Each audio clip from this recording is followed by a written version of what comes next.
डर डर के जिए तो क्या जिए, डर डर के जिए तो क्या जिए, खुलकर जीने में ही तो सही मज़ा है। डर डर कर जिए तो क्या जिए, खुलकर जीने में ही तो सही मज़ा है। हार कर ना लड़े, हार कर ना लड़े, हार कर जीतने में ही तो मज़ा है।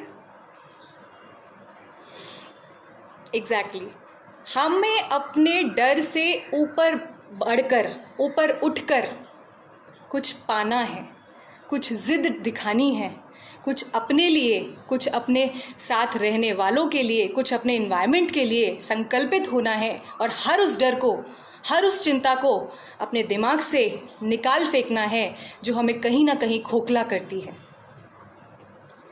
तो दोस्तों, क्योंकि आज का टॉपिक है हमारा डर, तो डर क्या है? आप लोग क्या अपनी प्रतिक्रिया देना चाहेंगे? आप डर से क्या समझते हैं और क्या डर होना चाहिए हमें किसी चीज़ का? डर होना सही है या नहीं? कम से कम येस और नो में ज़रूर बताएं। मेरे शब्दों में डर एक ऐसा शक्तिशाली मनोभाव है जो हमारे मानस पटल पर और हमारे दिल पर, मानस पटल पर और दिल पर बहुत गहरा प्रभाव डालता है।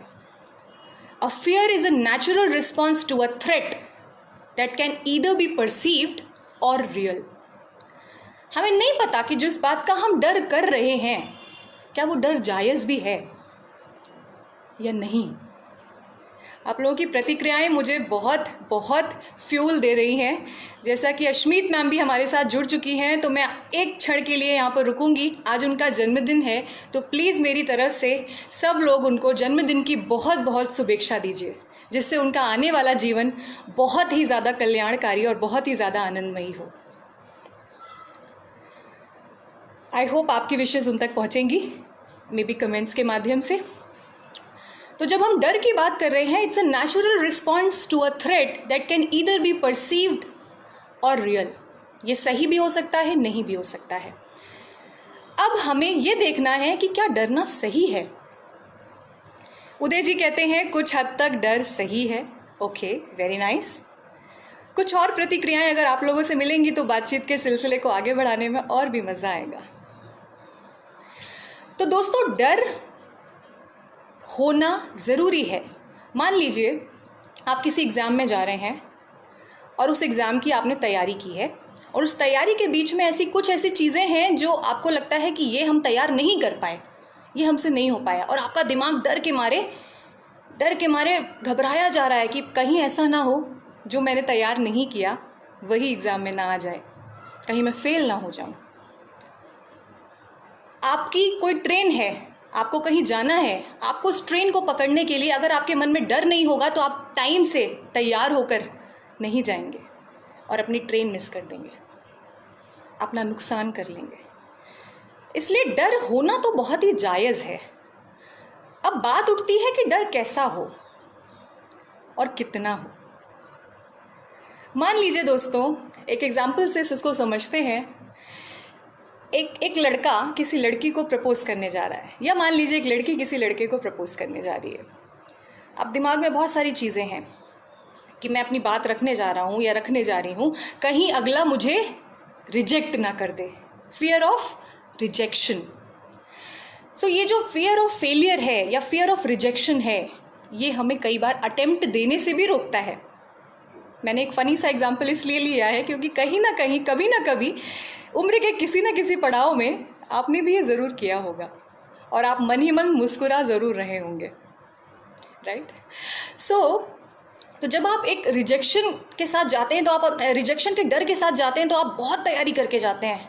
मैं अच्छा दिख रहा हूँ, मैं तैयार हूँ उस डेट के लिए या नहीं जिसमें मैं प्रपोज करने वाला हूँ, मैं क्या बात करूँगा।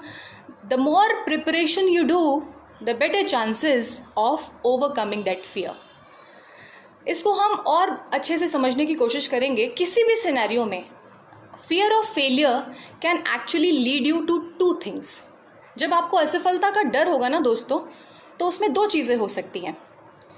पहली चीज़ ये कि आप सफलता का प्रयत्न इतने ज़ोर शोर से करें कि असफलता गेट से ही दूर हो जाए, आपके पास तक फटक ही ना पाए।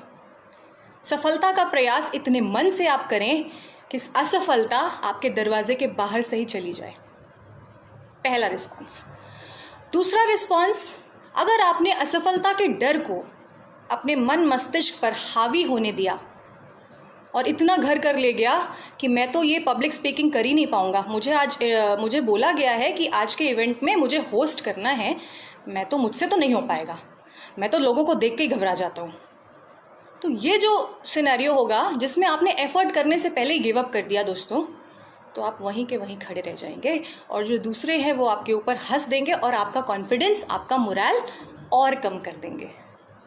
क्योंकि ये दुनिया ऐसे लोगों से भरी पड़ी है जो दूसरे को बढ़ते हुए नहीं देखना चाहते हैं। वो लोग आपको डराने की कोशिश करेंगे हर कदम पर आपके एक अच्छे उठाए गए कदम को तोड़ने की, आपके मन मस्तिष्क से खेलने की कोशिश करेंगे। पर दोस्तों, अगर आप सच्चाई के मार्ग पर हैं, अपने आप को उठाने का प्रण लिया हुआ है आपने और दूसरे को गिराने के बारे में आप नहीं सोचते हैं, एक हेल्दी माइंड से, एक प्योर हार्ट से किसी काम में लगे हुए हैं, तो ये जो पूरी कायनात है ये आपका साथ देगी। हमारे वेदों में कहा गया है, अहम ब्रह्मास्मि, मैं ही ब्रह्म हूँ और मैं जो चाह लूँगा मैं वो कर सकता हूँ। तो अगर मेरे ही अंदर सारा ब्रह्मांड है और मैं जो चाह लेता हूँ और उसे अगर मैं पूरी सच्चाई के साथ, पूरी ईमानदारी के साथ, किसी को नुकसान पहुँचाए बिना, किसी का दिल दुखाए बिना जाने में अगर अपने सन्मार्ग के पथ पर लगा हूँ, तो दोस्तों इस दुनिया की कोई ताकत मुझे आगे बढ़ने से नहीं रोक सकती। इसलिए डर की तो कोई ज़रूरत ही नहीं है, डर का तो कोई सवाल ही नहीं उठता है, क्योंकि डर के आगे जीत है। माउंटेन ड्यू का ऐड तो आप सबने देखा होगा ना, ऋतिक रोशन जब बोतल उठा के बोलता है डर के आगे जीत है, तो कहीं ना कहीं मोटिवेशन तो आता है ना। वही मोटिवेशन दिखाना है हमें। अगर आपको इतिहास के पन्नों में पीछे लेके जाऊं, जैसा अभी हाल फिलहाल में रामायण का दोबारा से टेलीकास्ट हुआ था, क्योंकि हाल फिलहाल की घटना है इसलिए मुझे अभी वही याद आ रही है, तो उस घटना में एक छोटे से अंतराल की बात करूंगी। उस अंतराल की बात जब सीता माता की खोज करने के लिए श्री राम और सुग्रीव चर्चा कर रहे होते हैं पूरे वानर दल के साथ, तो जामवंत जी जो कि बहुत ही विद्वान माने जाते हैं, वो एक सुझाव देते हैं कि ये कार्य हम अंगद को दें, अंगद समुद्र लांघ कर जाएं और सीता माता का पता लगा कर आएं। तो दोस्तों, अंगद जैसे ही ये चीज़ सुनते हैं और सामने भीषण विशालकाय समुद्र देखते हैं, उनकी आंखें फटी की फटी रह जाती हैं और वो कहते हैं ये मुझसे नहीं हो पाएगा। वो भयग्रस्त हो जाते हैं और तब वो कार्य हनुमान जी को दिया जाता है।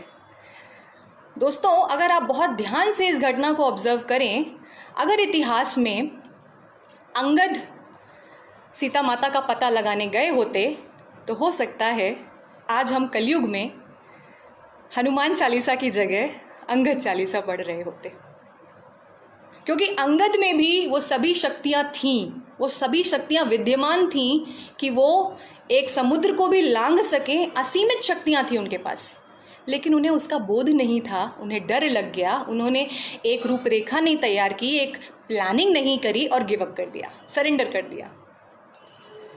तो जब इतने बड़े बड़े लोग सरेंडर कर देते हैं तो हम तो कहेंगे कि हम तो बहुत छोटे इंसान हैं। इसको भी मैं ऐसे समझाऊंगी कि इतिहास में भी ऐसी चीज़ें हैं जिसमें हमें सबक लेने की ज़रूरत है कि हमें डरना नहीं है, इसको पॉजिटिवली लेना है, हमें कैसे आगे बढ़ना है उसके बारे में सोचना है। हमारा जो साइकोलॉजी है ना, जो मनोविज्ञान, वो भी डर के बारे में एक चीज़ कहता है, और वो ये कहता है कि हर इंसान में डर को देखने के दो तरीके होते हैं। There are two kinds of people. Number one की जब हम बात करते हैं तो ये उस तरह के लोग होते हैं जो प्रॉब्लम फोकस्ड होते हैं, जो प्रॉब्लम को देखते हैं। कोई भी प्रॉब्लम आई, उस प्रॉब्लम के बारे में विचार करना शुरू किया, उसके अंदर इतने ज़्यादा घुस गए कि उस प्रॉब्लम को पूरी तरह हावी कर लिया। अब प्रॉब्लम इतनी ज़्यादा हावी है कि दिमाग चलना बंद हो गया, तो क्या होगा? सरेंडर कर देंगे, हमसे ना हो पाएगा। राइट। और वही मनोविज्ञान कहता है कि एक दूसरी कैटेगरी के लोग होते हैं जो सोल्यूशन फोकस्ड होते हैं, जो जानते हैं, जो एक्नॉलेज करते हैं कि हाँ ये प्रॉब्लम तो है। अगर आज कोरोना आया हुआ है तो मार्केट में नौकरी की दिक्कत तो है, हम कुछ कर नहीं सकते हैं, बहुत सारे लोगों की नौकरी हमारे सामने जा रही हैं। और अगर हम सिस्टम में हैं, अभी तक हमारी नौकरी नहीं गई है, ये प्रॉब्लम तो है कि लोगों की जा रही है तो हमारी भी जा सकती है। तो इस समय अब हम क्या करें? डर के आगे घुटने टेक दें, चुपचाप बैठ जाएं, इंतज़ार करें कि हमारे साथ क्या होगा, राम राम जपने लगे? या फिर अपनी स्किल्स को, अपने टैलेंट को दिन पर दिन धार देना शुरू करें, दिन पर दिन चुनौतियां देना शुरू करें और उसे इतना निखारते चले जाएं कि अगर हमारे साथ कोई अनहोनी हो भी गई, पहली बात तो होगी नहीं, जब तक आप स्किल्ड और टैलेंटेड हैं कोई नहीं छू सकता आपको। फिर भी अगर मान लीजिए नेगेटिव एनर्जीज बहुत ज़्यादा हो गई और किसी रीज़न से आपके साथ कुछ गलत भी हो गया, तो दोस्तों आप अपने टैलेंट के बल पे ये जो अहम ब्रह्मास्मि है, जो ये ब्रह्मांड है, इसको आप इतना सिग्नल दे चुके हो कि आप क्या हो, आप कितनी काबिलियत रखते हो, क्योंकि आपने चुनौतियों के आगे घुटने नहीं टेके। तो इस ब्रह्मांड से आपको एक ऐसी चीज़ मिल जाएगी जिसकी आपने कल्पना भी नहीं की थी। तो इसलिए हमें सोल्यूशन फोकस्ड बनना है। प्रॉब्लम्स तो भरी पड़ी हैं, प्रॉब्लम्स चारों तरफ हैं। आप आंखें खोलिए, आपकी सुबह से प्रॉब्लम शुरू होती हैं, रात तक ख़त्म होती है जब तक आपकी आंखें बंद नहीं होती। पर उन प्रॉब्लम्स को देखने का नज़रिया क्या हो, वो हम डिसाइड कर सकते हैं। एक छोटी सी सच्ची घटना के माध्यम से मैं आपको इसके बारे में बताना चाहूँगी। मैं मानती हूँ कि आप सभी लोगों ने नेपोलियन बोनापार्टे जी का नाम ज़रूर सुना होगा, जो कि फ्रांस के एक बहुत ही साहसी और पराक्रमी योद्धाओं में से गिने जाते थे। उनको इसलिए भी जाना जाता था कि उनकी डिक्शनरी में असफलता नाम का शब्द एग्जिस्ट ही नहीं करता था। असफलता क्या होती है वो जानते ही नहीं थे। तो एक बार किसी सज्जन ने उनसे कहा कि एक आल्प्स पर्वत है जो कि बहुत ही अद्भुत है, जिसको आज तक कोई नहीं पार कर पाया, जिसको आज तक कोई फतेह नहीं कर पाया। तो पता नहीं क्या उनके दिमाग में सूझा और उन्होंने ठान ली और अपने सेना में ऐलान कर दिया कि अब हमारा अगला उद्देश्य, अगला पड़ाव आल्प्स पर्वत को फतेह करना है। बस क्या था, सब निकल पड़े, पूरी की पूरी सेना, और उसकी अगवानी करते हुए स्वयं नेपोलियन जी। अब जैसे जैसे वो आगे बढ़ते हैं, वो सामने देखते हैं एक गगनचुंबी पहाड़ खड़ा हुआ है, और उस गगनचुंबी पहाड़ को देखकर दोस्तों जो सेना थी उसमें खलबली मच गई। लोग आपस में बातें करने लगे, ओह माय गॉड, क्या होगा इसमें, तो हम मारे जाएंगे, हम तुरंत ही गिर जाएंगे, जैसे ही हम चढ़ेंगे यहाँ से मरेंगे, नहीं तो वहाँ से मरेंगे। इस तरह की बातें होने लगी। तो नेपोलियन ने देखा कि सेना में बहुत ही ज़्यादा हलचल बढ़ गई है, तो वो सबसे आगे आके खड़े हो गए और कदम बढ़ाने लगे। उनके कदमों को आगे बढ़ता हुआ देखकर वहाँ पास में एक बुजुर्ग महिला खड़ी थी। वो आई और बोली, बेटा क्या तुम पागल हो गए हो? क्या तुम्हें दिखाई नहीं देता? तुम क्या करने जा रहे हो? आज तक यहाँ पर जो भी आया, कोई भी इंसान इसको फतेह नहीं कर पाया और यहीं का यहीं समा गया, यहीं का यहीं ढेर हो गया। अगर जीना चाहते हो तो वापस चले जाओ, यहाँ तुम्हारा कुछ होने वाला नहीं। अब नेपोलियन जी, जिनकी डिक्शनरी में असफलता नाम का शब्द एग्जिस्ट ही नहीं करता है, वो बड़ी ही अचंभित नज़रों से उस बुज़ुर्ग महिला को देखते रहे। और जब बुज़ुर्ग महिला ने अपने वाक्यों को विराम दिया, अपने शब्दों को विराम दिया, तो अचानक ही नेपोलियन को न जाने क्या सूझा, उन्होंने अपने गले में से एक माला निकाली मोतियों की और उस बुज़ुर्ग महिला को पहना दी और बोले, आपने मुझे बहुत प्रेरित किया है। मैं यहाँ तक जब आया था तब मैंने संकल्प नहीं लिया था, किंतु आपने ऐसे शब्द कह दिए कि अब मेरी प्रेरणा को बल मिल गया है। अब तो मैं इसको ज़रूर फतेह करूँगा। मेरी आपसे सिर्फ एक गुजारिश है, अगर मैं इस पर्वत को फतेह कर सका तो मेरी जय जयकार ज़रूर कीजिएगा, अन्यथा इतिहास के पन्नों में मैं भी उन्हीं लोगों की सूची में शामिल हो जाऊंगा जो यहाँ आके ढेर हो गए। दोस्तों, उसी उत्साह के साथ जो हुआ वो हम सभी जानते हैं कि इतिहास में आल्पस पर्वत को फतेह करने वाले वो पहले ऐसे इंसान माने जाते हैं। उनका नाम इस उपलब्धि के लिए दर्ज है इतिहास में। तो उनके अंदर जो दृढ़ संकल्प था वो उन्हें बाकियों से अलग करता था। वो प्रॉब्लम नहीं देखते थे। प्रॉब्लम तो उनको दिख रही है, एक विशालकाय पहाड़ खड़ी, लेकिन वो प्रॉब्लम से ऊपर उठकर उसके सलूशन पर फोकस करते हैं और इसलिए विजयी होते हैं। इसको मैं गुरबाणी की 2 पंक्तियों से समझाना चाहूँगी। बहुत ही मीठी पंक्तियाँ हैं, ज़रा आनंद से, ज़रा गौर से सुनिएगा। देह सिवा बर मोह इहे, देह सिवा बर मोह इहे, शुभ कर मन ते कबहू न डरो, न डरो अरिसो, जब जाए लड़ो, निश्चय कर अपनी जीत करो। इन पंक्तियों में बहुत ही सुंदर मैसेज है। हे ईश्वर, मुझे सन्मार्ग की ओर प्रेरित करो। मेरे रास्ते में जो भी डर है, जो भी भय है, उसको दृढ़ संकल्प में परिवर्तित करो, जिससे मैं हर लड़ाई को जीत सकूं और आगे बढ़ सकूं। तो दोस्तों, जैसा कि आज का हमारा टॉपिक था, how to turn fear into more power to yourself, how to turn fear into fuel, तो उसके लिए मैं आपको आज 4 मंत्र देने आई हूँ। तो बड़े गौर से उन 4 मंत्रों को सुनिएगा और कोशिश कीजिएगा कि कहीं ना कहीं उसे अपने जीवन में अमल में लाएं। तो मेरे आज का ये सेशन धन्य हो जाएगा। अगर आप में से कोई एक भी उन मंत्रों को अपनाएगा तो मेरा आज आपसे मिलना साकार हो जाएगा। तो वो पहला मंत्र है दोस्तों, indulge in self reflection and positive self talk. इसका अर्थ है कि आप आत्म मंथन कीजिए। जब भी कोई डर आपके सामने आए, जब भी कोई विपत्ति आपके सामने आए, तो आप आत्म मंथन करना शुरू करिए कि क्या ये वर्थ है, क्या ये डर जायज़ है। और अगर आपको जायज़ लगता है तब उस पर एक्शन लीजिए, प्लान बनाइए, सोल्यूशन फोकस्ड कैटेगरी में आइए। जैसा कि मनोविज्ञान कहता है कि सोल्यूशन फोकस्ड पीपल जो होते हैं वो बहुत ही ज़्यादा डिटरमाइंड होते हैं। उनके स्टेप बाय स्टेप चीज़ें रेडी होती है कि ये नहीं हुआ तो ये करेंगे, प्लान ए फेल हुआ तो प्लान बी करेंगे, क्योंकि वो सोल्यूशन पर फोकस कर रहे हैं। वो प्रॉब्लम को बार बार डिस्कस करके उसे बड़ा नहीं बनाते। वो प्रॉब्लम की तरफ से ध्यान हटाकर प्रॉब्लम को कैसे कम किया जाए उसके रास्ते के बारे में सोचना शुरू कर देते हैं। और जब हम रास्ते के ऊपर काम करना शुरू कर देते हैं तो हमारी मंजिलें और आसान होती चली जाती हैं। एक सच्ची घटना से आपको इसको समझाऊंगी।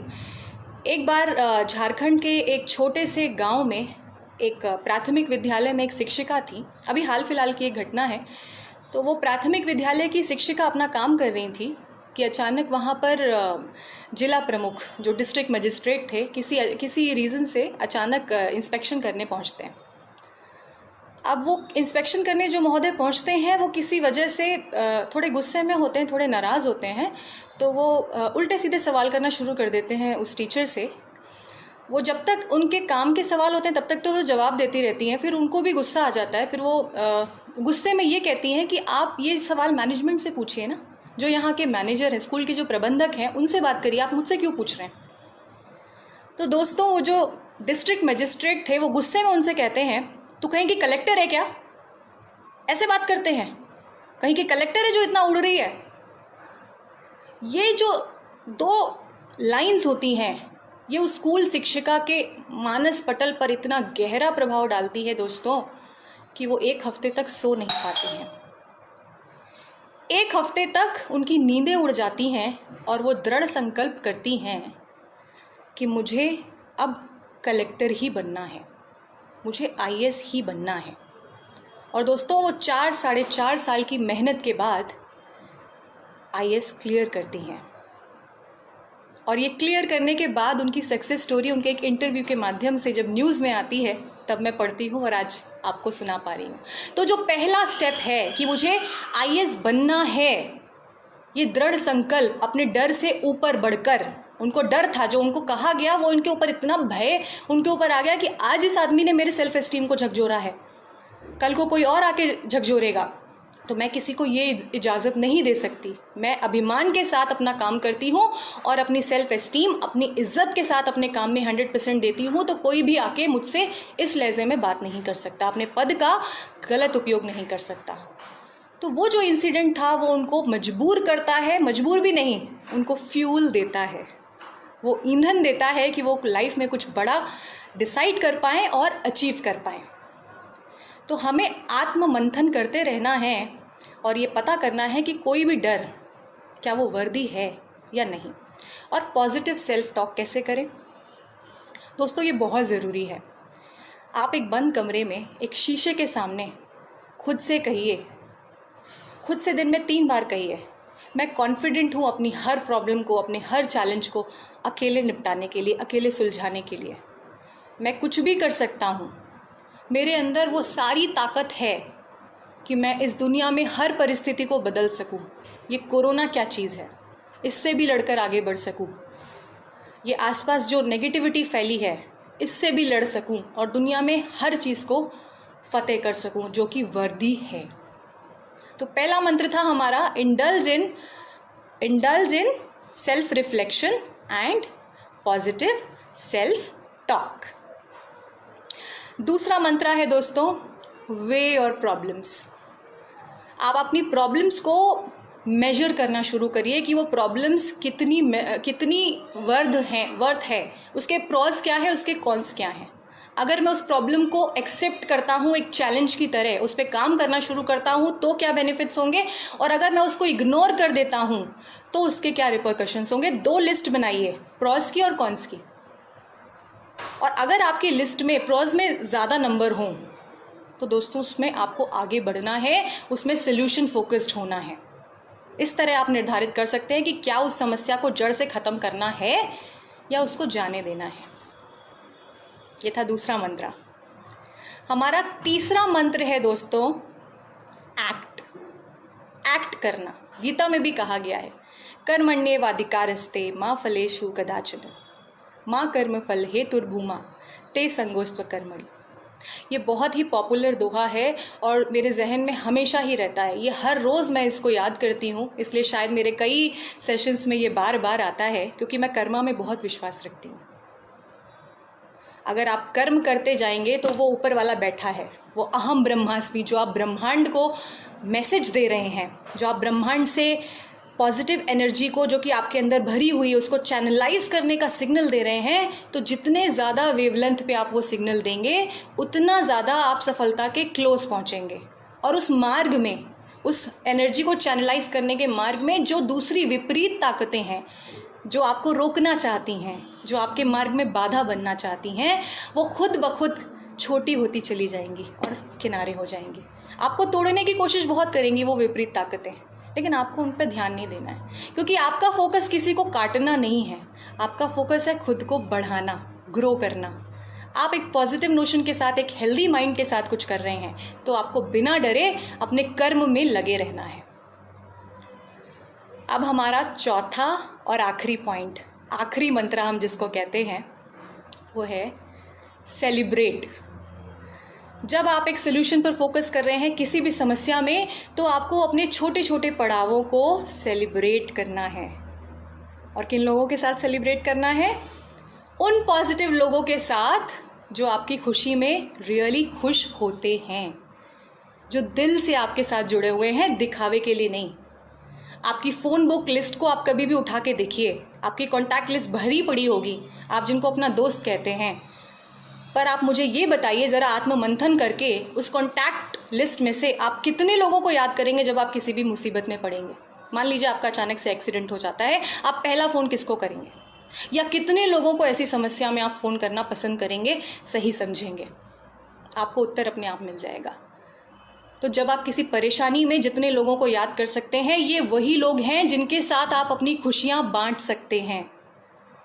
इसके अलावा जितने भी लोग हैं वो सिर्फ वो गिद्ध वाले लोग हैं जो आपको कुचलने की नज़र से देखते हैं, जो आपकी खुशी में जलते हैं। उन नज़रों से आपको अपने आप को बचाना है, उन नज़रों को गायब कर देना है, अपने विजन के आगे आने ही नहीं देना है, उनको हटो यहाँ से, ये करना है और अपने लक्ष्य पर फोकस करना है। बहुत सारी ताकतें आएंगी आपको दबाने के लिए, लेकिन आपको अपने लक्ष्य से विचलित नहीं होना है। तो ये जो डर है, इस डर पर जीत कैसे पाई जाए, इसको मैं लाइफ के छोटे से रेसिपी से समझाना कि दोस्तों ये जो डर है ये चाय में पड़ी हुई उस मलाई की तरह है।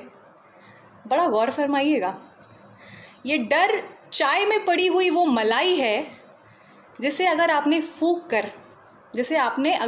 कर चाय का स्वाद लेना सीख लिया तो आप महारथी हो गए। तो बस आपको उस चाय में पड़ी हुई समस्याओं, उस चाय में पड़ी हुई डर को फूंक के उस चाय का आनंद लेना सीखना है। और डर की मात्रा कितनी हो ये मैं आपको ज़रूर बताना चाहूँगी।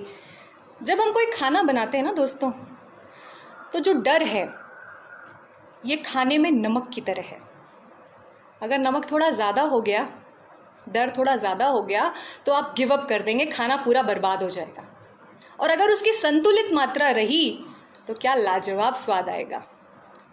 तो डर को खाने में नमक की तरह इस्तेमाल करना है। डर होना ज़रूरी है। अगर आप एग्ज़ाम के लिए जा रहे हैं, किसी इंटरव्यू के लिए जा रहे हैं, तो जब तक आपको डर नहीं होगा तब तक आप तैयारी नहीं करेंगे। 2 पंक्तियों में बस मैं आज की शाम को अलविदा कहूँगी। दोस्तों, उस जीत का, बड़े गौर से सुनिएगा, बहुत इम्पॉर्टेंट बात कहने वाली हूँ आप सबसे। उस जीत का जश्न ही कुछ और होता है। उस जीत का जश्न ही कुछ और होता है जिसकी हार को कोई बहुत शिद्दत से इंतज़ार कर रहा हो। तो बस इसी के साथ मैं आप सभी लोगों से अलविदा लेना चाहूँगी। आप सभी का इस खूबसूरत सी शाम में मेरे साथ जुड़ने के लिए बहुत बहुत आभार। आप सभी लोग स्वस्थ रहें, सुखी रहें, दृढ़ संकल्पित रहें और आगे बढ़ते रहें, विपत्तियों से नहीं घबराएं।